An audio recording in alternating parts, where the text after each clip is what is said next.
Hello everybody, I'm Tad and this is Board Games, War Games, and Miniatures. Alright, sorry, I have to start off by apologizing. I've been away for about 2 months now. As you recall, before we were so rudely interrupted, I had recently gotten Agents of Smersh, the Epic Edition, as a Kickstarter. I had fully planned on doing a playthrough video of this game by the end of November. Yeah, well, unfortunately, so here's what happened. I got sick. I was ill. And it's very hard to make a playthrough video when you're talking for 2 hours or so, when you can barely breathe. Anyways, I got a little sick and I missed about 3 weeks. I had intended to take some time off for the holiday season anyways after doing this video, and so by the time I was starting to feel a little better, we were into the holiday season. I took some more time off and we're back. So we're gonna move ahead with Agents of Smersh. Yeah, that's easy to say. Agents of Smersh, the Epic Edition. What a beautiful box. I'll tell you what, the art work in this game is awesome. So let me just explain what happened real quick. So I studied the rules and I did a couple test playthroughs. I did play through, now they suggest starting off on the easy level with Darling. And it says right up here on her card, easy. So she is the henchman for Dr. Lobo, and it's almost like an introductory level game. I did play through this, and what happened was right when I was getting ready to film the playthrough, after playtesting with Darling, I got sick and couldn't do it. So after I started feeling at least better, at least good enough to start playing games again, not really to do a video yet, but at least, to play, I said, well, let's just move ahead and go to the next level, which is Pierre, and he is a medium level henchman, or like the second tier, if you want to think of it that way. And I played through that, and when I was looking, through this time that I was off, I did watch a couple other playthrough videos of this, and most everybody was either doing, Darling or Pierre. So I played through both of them. I'm going to go ahead and do the next level. I'm going to do hard, and this is Fedor Maximov. He looks like a badass. We'll talk about the whole thing after I'm done, all my playthroughs, but we're going to be doing this for this playthrough video. We're going to do the hard level. There is one more level above that, henchman level, and that's the epic level. And of course, this is Mr. Big, another henchman for Dr. Lobo. And we won't be doing a playthrough of that, but we are going to be doing the hard level. I decided to choose James Mason as my agent. Now, James, if you read his little bio here, it kind of indicates that he is 001 and was the model for the famous fiction character 007, James Bond. He is James 7, codename 001. I just like his style. I like the hat, the cane, kind of like the original Kingsman. Here's his stat card. So we're going to be using James Mason, and we're going to be going up against Fedor Maximov. Now, after you defeat the henchman, then you can proceed on to having a confrontation with Dr. Lobo himself. If you don't defeat the henchman fast enough, then you may have to deal with both of them at the same time, which would be very difficult. So that's what we're going to do. I just want to say real quick, so this is the Epic Edition, and this is published by Everything Epic. The designer is Chris Bateris and Cooper Stephen. But it was originally published back in 2012. So this is an updated version. They did change the art a little bit. They do include a this Epic Showdown book, so you can battle through the henchmen before you get to Dr. Lobo on each level. So that's pretty cool. The original one was actually published by 8th Summit, and the original designer was Jason Maxwell. So I think we're just going to go ahead. We're going to do, like normal, we're going to do a setup video. Then we're going to do a couple, playthrough video. It may be 1 or 2 videos, depending on how long the playthrough actually is. And then, of course, we'll wrap it up with my thoughts and feelings on the game. But thank you for sticking around and waiting for me for these last 2 months. I hope it's worth it. And let's go to the table view and do the setup. All right, here we are at the table.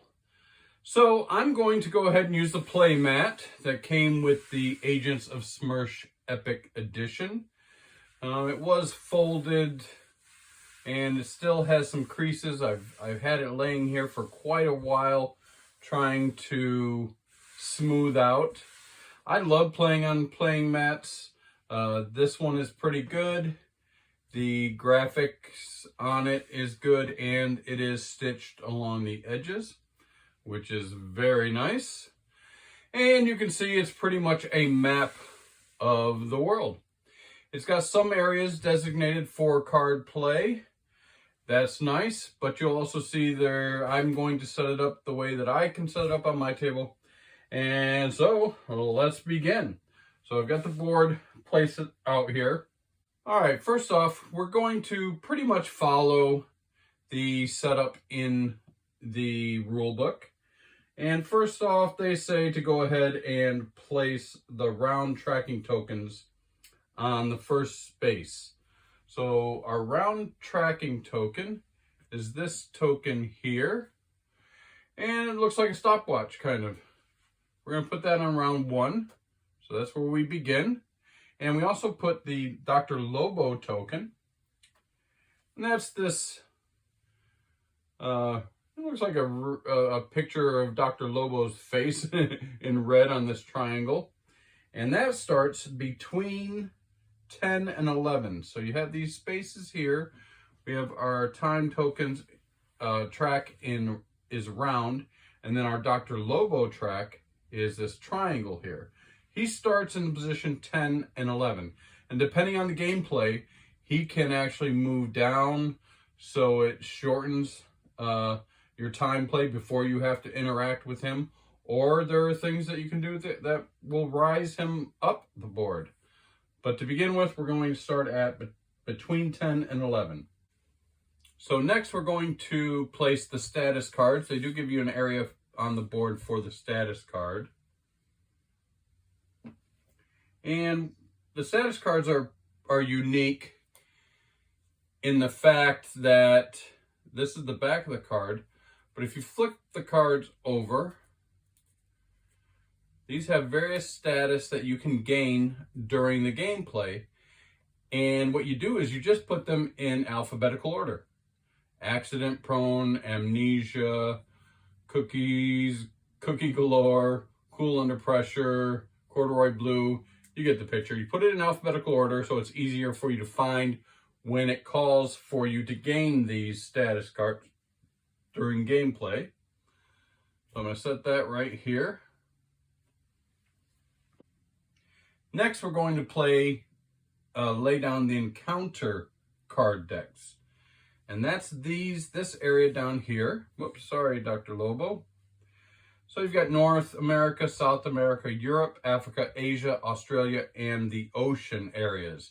So as you can see, they're kind of color-coded. So North America is in blue, South America green, Europe purple, and so on. So these are the encounter cards. And what we're going to do is divide them. So all the North American cards we're going to put in a pile. And we are going to shuffle them up. There's not a lot of them. You get a different encounter for the different spaces you go to when you're in North America. Put those right there. Next, we have South America. Oops, don't get in there, Europe. And we'll shuffle these babies up. Very simple setup, this game. Do it once and you'll remember how to do it for the rest of your life. South America right here, on to Europe. All right.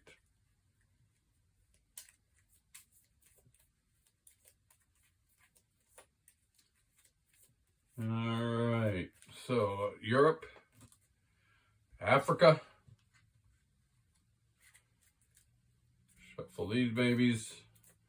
I mean, I've been shuffling them right along, but I'm gonna shuffle them again. Africa, Asia. All right.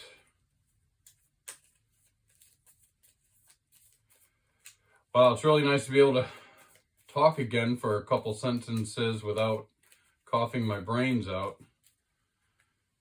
Asia here. Watch out, Dr. Lobo. Dr. Lobo keeps getting in my way. Australia.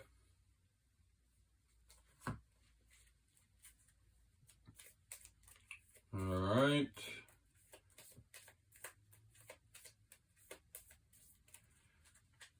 And the ocean area is last but not least. Now you can see there's different symbols on the map, and I'll discuss those as we play. As normal, I don't do a how to play video, but we will discuss how to play as we're playing the game. All right, so now all the encounter cards have been placed. Now we have gadget cards. Gadget cards are cool. These are the gadget cards right here. As you know, I like to protect all of my cards. So these are protected as well. Gadget cards are really cool. I'll show you. When you gain a gadget, for instance, this one says lapel pin. For one encounter, gain +2 to any basic skill. After the encounter, raise that skill by 1. So you can get that type of thing. Here's another one. This says Omni Tool. For one encounter, gain the advanced skill electronics and +1 to any skill. So these can be beneficial. They're just things that you can add into your arsenal of things you can use to finish these missions and help you defeat the henchmen and hopefully Dr. Lobo when you face Dr. Lobo. Okay, let's cut them too. All right, we shuffled them off. They go down in this area right here in the corner. And next, mission cards. Here's a stack of the mission cards. Mission cards are cool. You can see them right here. For instance, this one says North America, Ottawa. So as you play, you can get 2 mission cards and you can utilize whichever one you want to try to achieve certain things. For instance, this says North America, Ottawa. So if you go to Ottawa, North America, and you complete the mission successfully there, then you can do several things. You can either gain 2 intel or place 3 intel on any layer. That's interesting. So there's a bunch of those in here. You'll see them as we play through the game.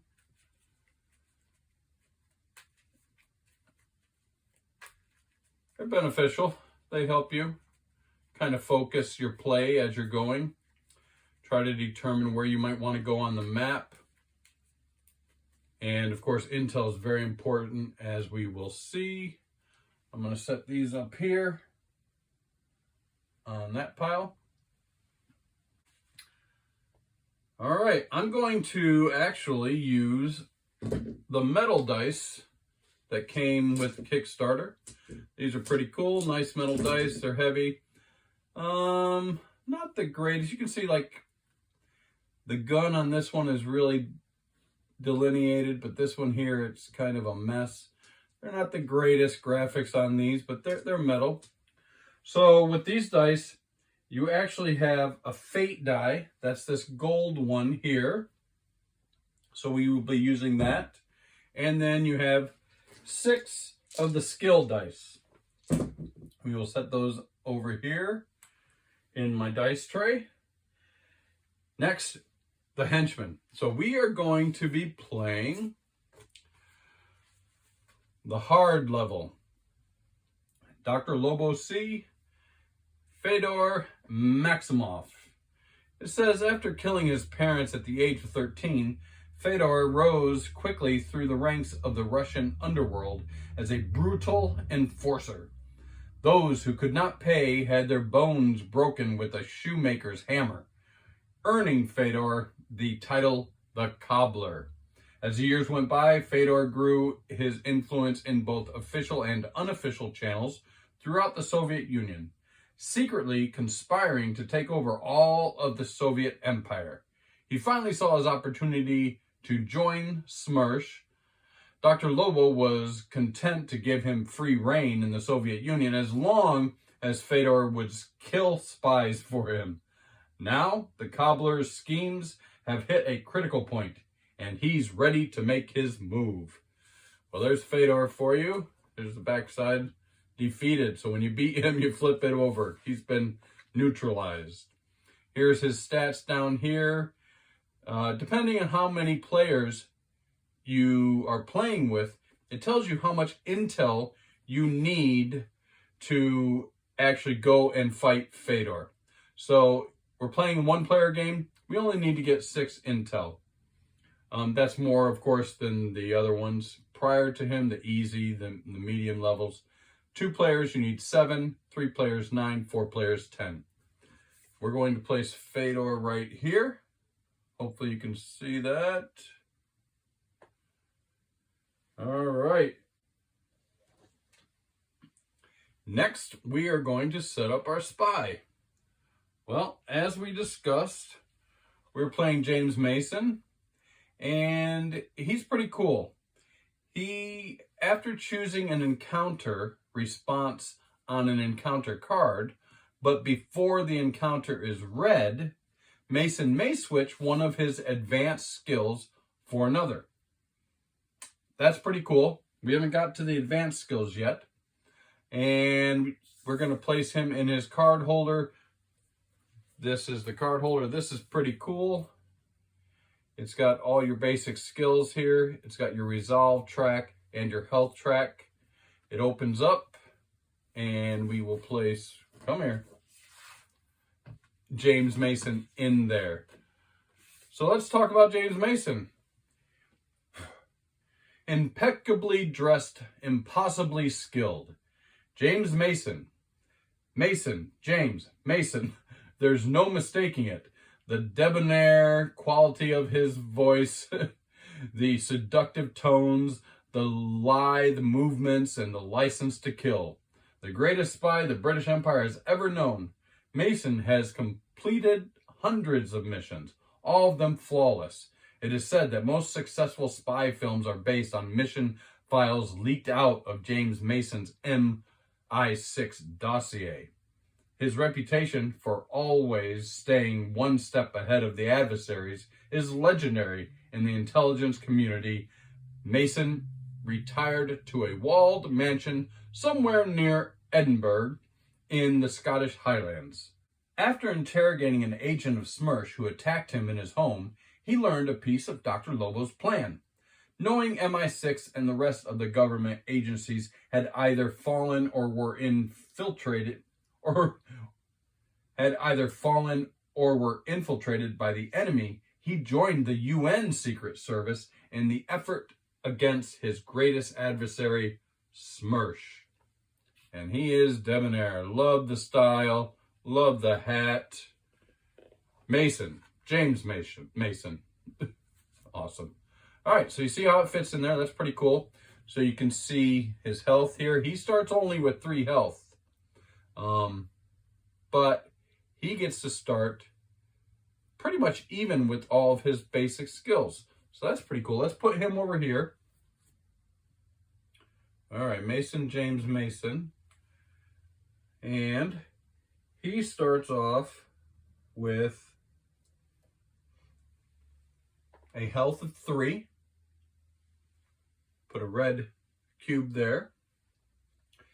Everyone starts off, of course, with the resolve all the way to the right. His is at 6.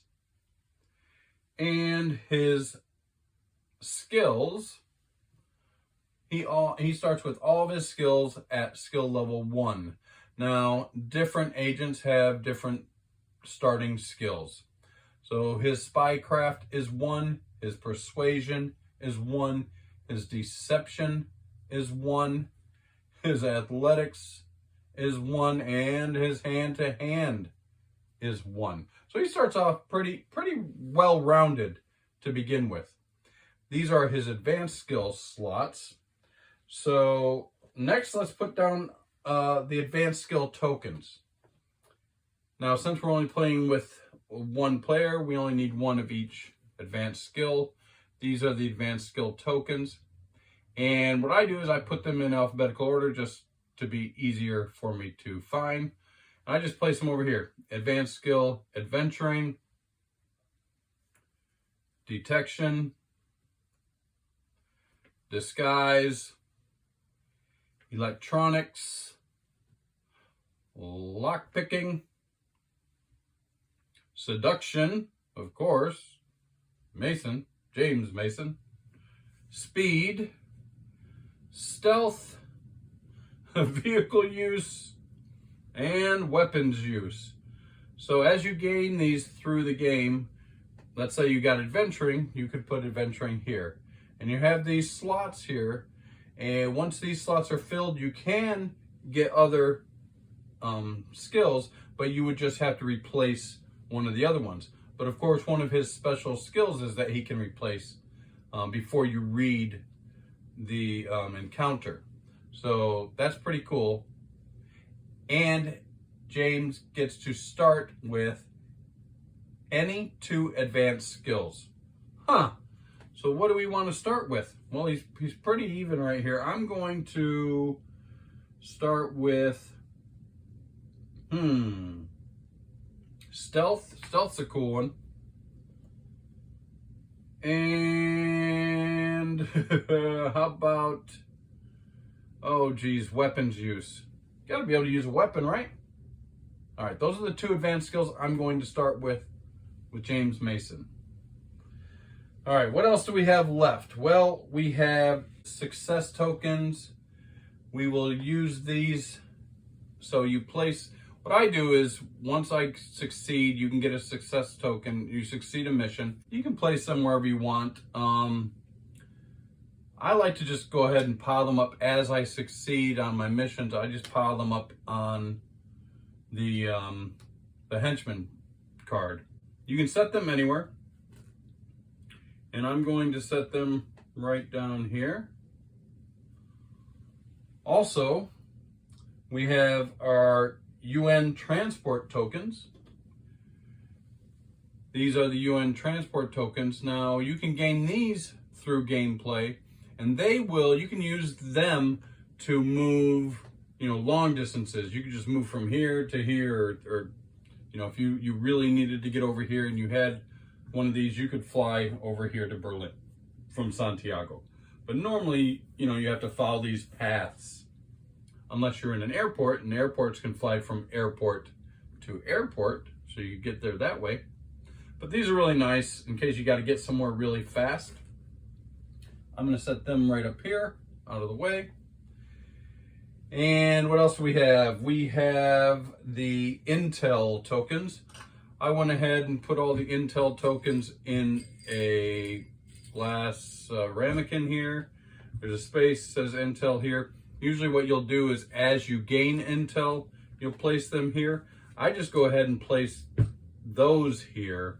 And then as I gain the Intel tokens, I just place them on my card. Of course, you need 6 Intel to be able to go after Fedor here. All right. We also need to we start the game with 2 secret mission cards. So we shuffle these up. I'm going to take 2 right off the top. 1, this is North America, Ottawa. It says Advanced UN Directives. You can gain 1 Intel, or you can retreat Dr. Lobo, which is really nice. You can retreat him. That's one of the ways to do it. So if we want to try to achieve this, we have to move, of course, James Mason to Ottawa and then complete the event there, the mission there. And then we get to choose. Another one is Europe, Stockholm. Hide the microfilm. You can gain 1 Intel or plus 1 deception. That's pretty cool. You may want to just, raise your deception by 1. All right. Now, in the rule book, it says that the player who most recently watched a spy film goes first. Alternatively, you could just pick a random person. Have fun with it. Pick who you want to go first. We're playing a 1-player game, of course. So guess what? I'm going first. Next, that person gets to place their character. I have my James Mason standee here. I'm not going to stand him up. You won't really be able to see him very well. I'm going to keep him laid down so you can see him more clearly.